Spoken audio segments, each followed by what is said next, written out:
If you want to share the NAS device with your family, you can create accounts for your family members, and they can log in and use it by using their local accounts on the login page. Go to Control Panel, User Management, Add, Create. Fill in the user information. Set the user role as general users or administrators as you want. Other fields are optional. Click Next to set file permissions, including access denied, read and write, or read only. You can also click Usage Limit to set the usage limit for each shared folder. Click Done.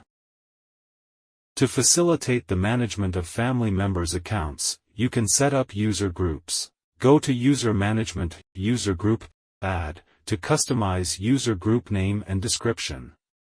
Click Next, select users to add to the group. Click Next, set file read and write permissions for these users, then click Done. This way, administrators can manage users more efficiently.